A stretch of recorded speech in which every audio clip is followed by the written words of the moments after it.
Halo semua, welcome to Synapse. Hari ini kita akan membahas section fisiologi tentang kulit bersama saya, Dr. Aksan. Kulit adalah organ terbesar dalam tubuh kita. Sekitar 16% dari total berat badan kita merupakan organ kulit. Kulit beserta struktur tambahannya seperti kelenjar minyak dan keringat membentuk sistem integumen yang salah satu fungsinya adalah melindungi tubuh kita dari infeksi. Infeksi ini meliputi infeksi bakteri, infeksi virus, dan juga infeksi jamur. Kulit juga memiliki reseptor saraf yang dapat mendeteksi rasa sakit, sensasi sentuh, dan juga tekanan. Selain itu, kulit kita juga andil dalam meregulasi suhu tubuh ketika kita berada pada suhu yang hangat ataupun suhu yang dingin. Pada dasarnya, kulit kita memiliki 3 lapisan, yakni yang pertama lapisan epidermis, yaitu lapisan terluar dari kulit kita dan juga lapisan yang paling tipis. Dan yang kedua ada lapisan dermis, yaitu lapisan yang lebih tebal dan berisi saraf serta pembuluh darah. Dan yang terakhir ada lapisan hipodermis yang terletak pada paling bawah dan terbuat dari lemak serta jaringan ikat yang berfungsi untuk mengikat kulit kita ke otot di bawahnya. Pada dasarnya, kulit kita terbagi menjadi kulit tebal dan juga kulit tipis. Kulit tipis memiliki komponen yang lebih kompleks dibanding dengan kulit tebal. Ada 3 komponen utama yang tidak dimiliki oleh kulit tebal. Yang pertama, adanya glandula sebacea, lalu adanya otot erector pili, dan yang terakhir yang paling utama yang membedakan keduanya secara makroskopis, yakni adanya folikel rambut. Kulit tipis terdapat pada seluruh bagian dari tubuh kita, kecuali pada 2 lokasi, yakni lokasinya kulit tebal, yaitu pada telapak tangan dan juga telapak kaki. Sekarang kita bahas lapisan epidermis. Lapisan epidermis sendiri terbuat dari beberapa lapisan keratinosit yang sedang berkembang. Keratinosit merupakan suatu sel datar berbentuk seperti pancake yang diberi nama sesuai dengan protein yang terkandung di dalamnya, yaitu adalah keratin. Keratin sendiri merupakan protein berserat atau fibrous protein yang melindungi kulit kita agar tidak rusak saat kita tidak sengaja tersentuh dengan area atau suatu permukaan yang kasar. Keratinosit juga membuat dan mengeluarkan suatu molekul glikoprotein yang disebut dengan glikolipid. Glikolipid sendiri merupakan suatu molekul lipid yang berikatan dengan molekul karbohidrat atau glukosa yang disambungkan melalui ikatan glikosidik. Glikolipid ini memiliki fungsi untuk mencegah air sehingga tidak mudah meresap ke dalam dan keluar tubuh kita. Keratinosit memulai siklus hidupnya dari lapisan terbawah epidermis yang disebut dengan stratum basal. Keratinosit ini pada dasarnya merupakan satu lapisan sel induk yang terus-menerus mitosis atau membelah sehingga menghasilkan keratinosit baru yang akan bermigrasi ke lapisan atas untuk membentuk lapisan epidermis lainnya. Selain keratinosit, stratum basal juga memiliki kelompok sel lain, yakni melanosit. Melanosit mengeluarkan suatu pigmen protein atau zat pewarna kulit yang disebut dengan melanin. Melanin sebenarnya adalah suatu istilah luas yang mencakup beberapa jenis melanin yang ditemukan pada orang dengan warna kulit yang berbeda-beda. Subtipe melanin ini memiliki warna yang bervariasi dari hitam hingga kuning kemerahan yang jumlahnya relatif menentukan warna kulit seseorang.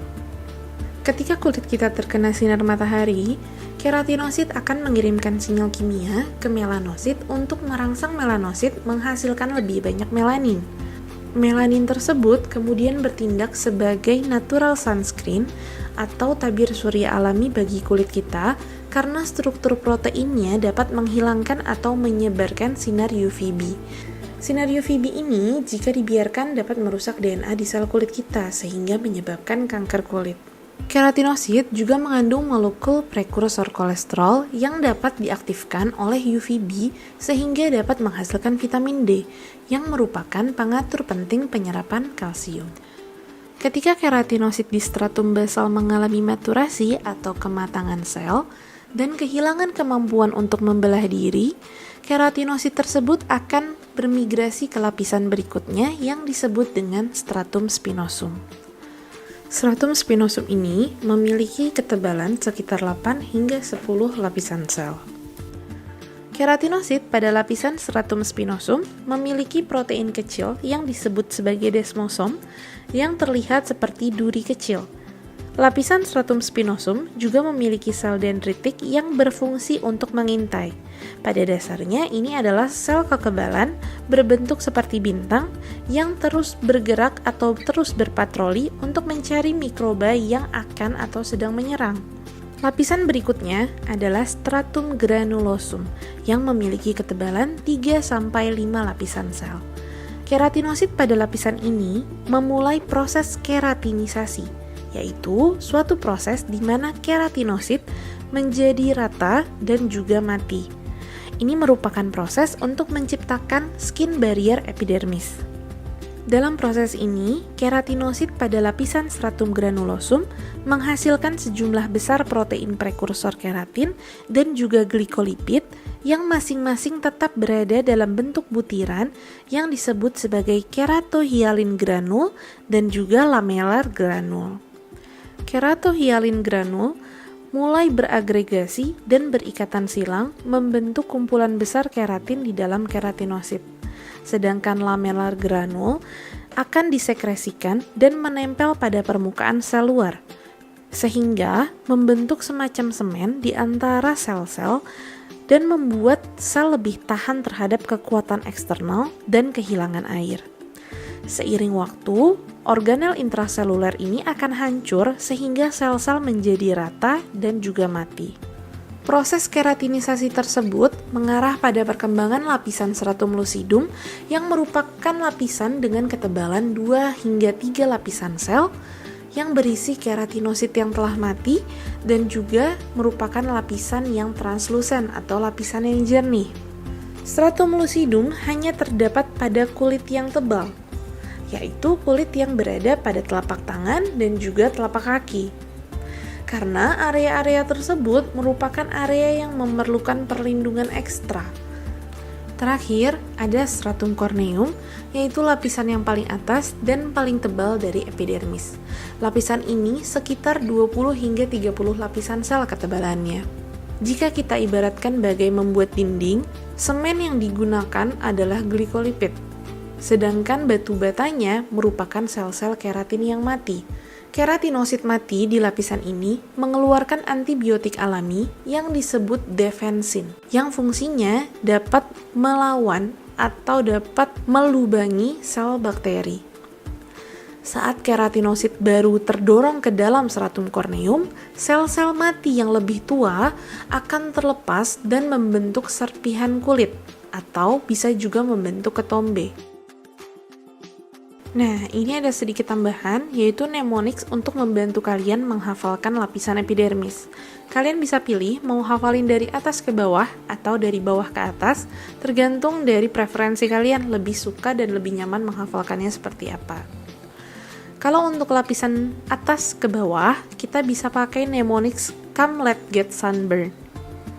Sedangkan untuk lapisan bawah ke atas, kita bisa pakai mnemonics Britney Spears Glow Like Candy.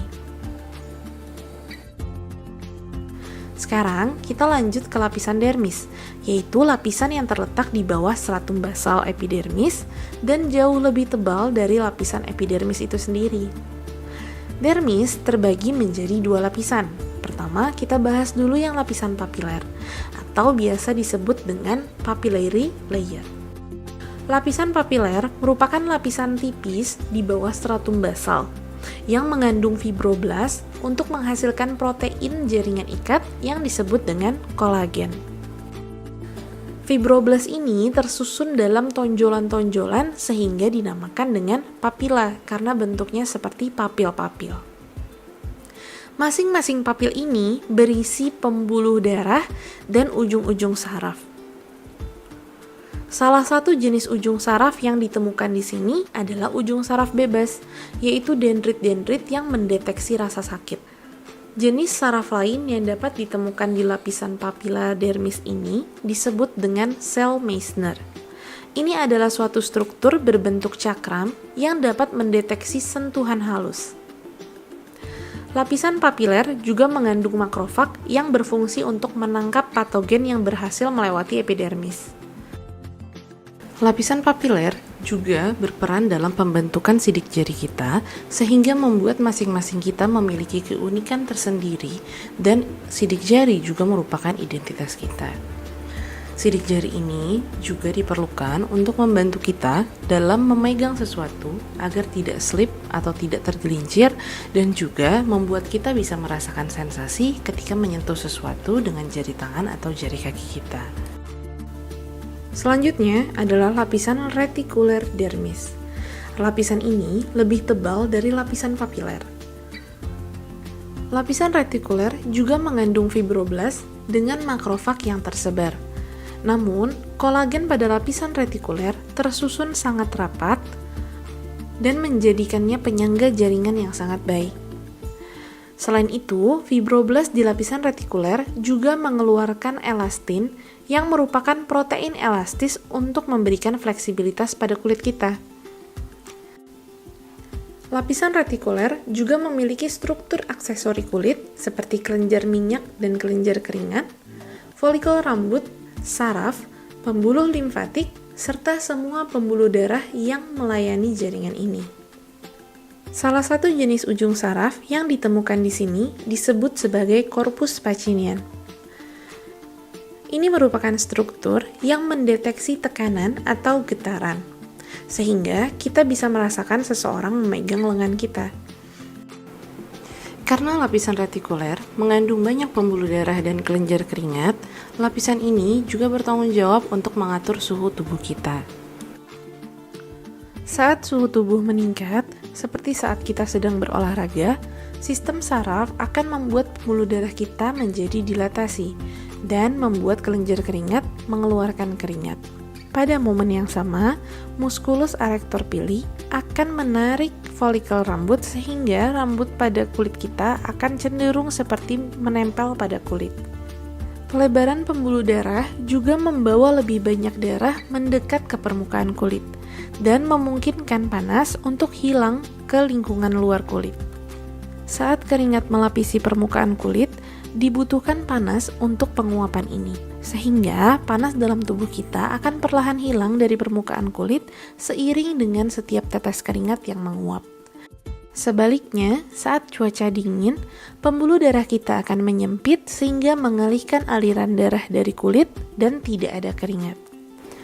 Pada saat yang sama, musculus arrector pili akan kontraksi dan folikel rambut akan menegang sehingga panas tubuh tetap terjaga.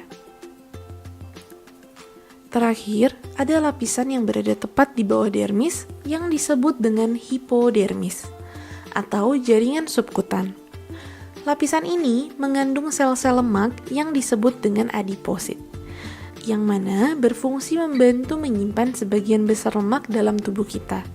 Tetapi, lapisan ini juga mengandung fibroblast, makrofag, pembuluh darah, saraf, dan limfatik. Hipodermis membantu mengisolasi jaringan yang lebih dalam, memberikan bantalan pada tubuh, dan mengikat kulit kita ke otot di bawahnya dengan protein jaringan ikat seperti kolagen. Oke, rekap dari materi kita hari ini. Kulit atau sistem integumen merupakan organ tubuh terbesar yang memiliki banyak fungsi penting dalam fisiologi tubuh kita.